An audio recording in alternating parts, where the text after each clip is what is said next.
السلام علیکم، میرا نام ہے ذیشان عثمانی۔ آج ہم بات کریں گے پاکستان کے قومی کھیل کے اوپر۔ نہیں وہ ہاکی نہیں ہے، وہ کرکٹ بھی نہیں ہے۔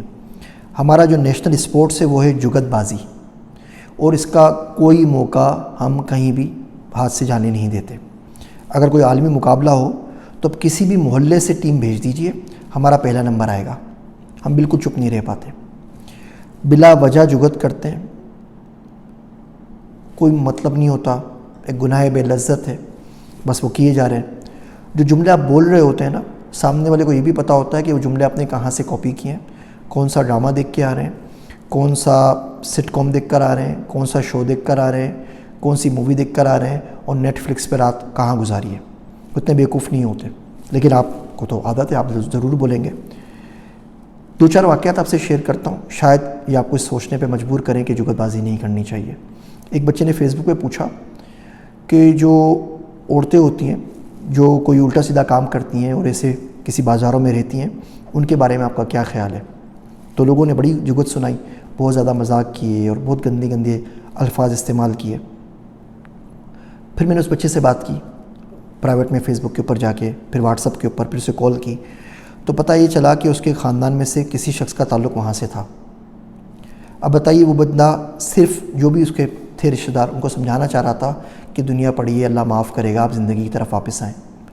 700 سے اوپر اس پوسٹ پہ کمنٹس آئے، میسیجز آئے، ایک بھی اس قابل نہیں تھا کہ اس کو آپ اپنے گھر والوں کے سامنے ریپیٹ کر سکیں۔ جب ٹائم آپ کو زیادہ ملا کرے نا، تو فیس بک سرچ بار کے اوپر لکھ دیا کریں ہیلپ نیڈڈ، پریشان، مدد۔ آپ دیکھیں، آپ کو اگر ہزاروں سینکڑوں نہیں تو 10-20 تو پوسٹ ایسی مل جائیں گی جہاں پہ لوگوں نے مدد مانگی ہے، جہاں پہ لوگوں نے بولا ہے کہ یار ہمیں فلاں چیز میں مدد کر دیجئے۔ ان لوگوں سے بات کیجئے، ان کا غم ہلکا کرنے کی کوشش کریں۔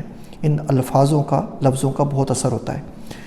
میرا بیٹا پڑھتا ہے نیو میکسیکو ملٹری انسٹیٹیوٹ کے اندر، تو میں اور میری مسز ان کو چھوڑنے کے لیے گئے، تو وہاں پہ قریب میں چمگادڑوں کی ایک بہت بڑی پہاڑ ہے، غار سی اس میں رہتے ہیں، اس میں کوئی 17 فلورز ہیں۔ تو بیوی بچوں نے ضد کی کہ آپ بھی ساتھ چلیں۔ اب میں کلسٹروفوبک ہوں، مجھے بڑا ڈر لگتا ہے، مجھے استھما بھی ہے، تو ویسے اس میں سانس آکسیجن پوری نہیں ہوتی، پھر وہ چمگادڑوں کی بدبو بھی بہت تھی۔ خیر ہم جب چڑھنا شروع ہوئے، آدھے کہیں راستے میں پہنچ کے بالکل میرا سانس اکھڑ گیا۔ میں کہا جی اب تو مجھے یہاں سے اسٹریچر لے کر جائے تو جائے، ورنہ میں نہیں جا سکتا۔ تو انہوں نے ایمرجنسی فون لگایا، میں نے ایمرجنسی فون پہ کال لگائی، خاتون نے فون اٹھایا۔ میں کہا جی میری تو سانس بالکل ختم ہو گئی ہے، میں ایک قدم نہیں چل سکتا، میں مر جاؤں گا، مجھے یہاں سے کسی طرح نکالیں ورنہ میں یہیں دفن ہو جاؤں گا، اس غار کے اندر، اس کے 10 فلور نیچے پہنچا ہوں میں۔ تو انہوں نے بولا کہ آپ تو پہنچ چکے ہیں۔ بالکل پہنچ چکے ہیں، بس 30 سیکنڈ آپ نیچے اور اتریں گہرائی میں اور آپ پہنچ جائیں گے، وہاں سے لفٹ ہے، آپ لفٹ میں اوپر آ جائیے گا۔ میں خوش ہو گیا، میں کہا ٹھیک ہے۔ خیر وہ 30 سیکنڈ تو نہیں تھے، آگے بھی 15 منٹ کا راستہ تھا، اور آگے کے واقعی 7 فلور باقی تھے، 17 میں سے 10 میں نے کیے تھے۔ لیکن آپ یقین رکھیے کہ اس کی اس بات نے کہ نہیں جی آپ تو کر چکے ہیں، پہنچ چکے ہیں، بس تھوڑا سا چلنا ہے، مسئلہ کیا ہے۔ مجھ پہ اتنی انرجی بھر دی کہ مجھے سانس نہیں آ رہا تھا، اور میں سمجھ رہا تھا میں ایک قدم نہیں چل سکوں گا کہ میں نے پورا راستہ طے کر لیا۔ یہ الفاظ کچھ لوگوں کے لیے اس طرح کی انرجی بن جاتے ہیں۔ کوئی چھوٹی سی بات کرتا ہے، کوئی فیل کرتا ہے، کتاب کے بارے میں پوچھتا ہے، کوئی بولتا ہے میں سوسائڈ کر لوں یا کچھ کر لوں، ان لوگوں کو گائیڈ کرنا شروع کریں۔ میرا ایک دوست ہے عبداللہ، میں نے اس سے پوچھا یار مجھے اللہ والا بننا ہے، میں کیسے بنوں؟ تو اس نے بولا اللہ جیسے بن جاؤ۔ میں کہا یار عجیب پاگل آدمی ہے، آہستہ بول، کسی نے سن لیا کفر کا فتویٰ لگا کے مارے گا پکڑ کے، کیا بکواس کر رہا ہے، اللہ جیسا کون بن سکتا ہے؟ تو میرا کہنے کا مطلب یہ ہے کہ جو اللہ میاں کرتے ہیں وہ کرو، اللہ کی جو صفات ہیں اس کو کاپی پیسٹ کرنا شروع کر دو۔ دیکھو اللہ میاں غفور ہیں، تم بھی غفور ہو جاؤ۔ اللہ میاں رحمان و رحیم ہے، تم بھی لوگوں کو معاف کرنا شروع کر دو، رحم کرنا شروع کر دو۔ اللہ میاں شرمندہ نہیں کرتے، تم بھی شرمندہ نہ کیا کرو۔ اللہ میاں ٹھڈا نہیں مارتے، تم بھی ٹھڈا نہیں مارا کرو۔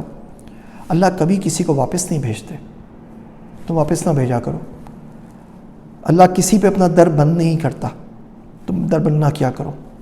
اللہ کافر کی بھی سنتا ہے، تم بھی سن لیا کرو۔ اللہ دیتا ہے، تم بھی دے دیا کرو۔ اللہ کو مانگنا پسند ہے، تم ماننے والوں کو دھتکارا نہ کرو۔ اللہ ساتھ دیتا ہے، تم کیوں ساتھ چھوڑ دیتے ہو؟ اللہ وعدے کا پکا ہے، تم بھی وعدہ نہ توڑا کرو۔ اللہ امید دلاتا ہے، تم امید دلایا کرو لوگوں کو۔ تو بہرحال بات میں یہ کہہ رہا تھا کہ جگت بازی جو ہے اس کو چھوڑ دیجئے۔ کب کہاں کون آپ کی زبان کی زد میں آ کے مارا جائے گا آپ کو نہیں پتہ، اور یہ الفاظ ایک دن آئے گا کہ تلیں گے، اور یاد رکھیے ان کا وزن بہت زیادہ ہوگا۔ اپنے آپ سے پوچھیں کہ آپ متحمل ہو سکتے ہیں اس بات کے کہ وہ وزن آپ کے گناہوں کے ترازو میں آپ کے خلاف تلے۔ میں ہوں آپ سب کا ذیشان عثمانی۔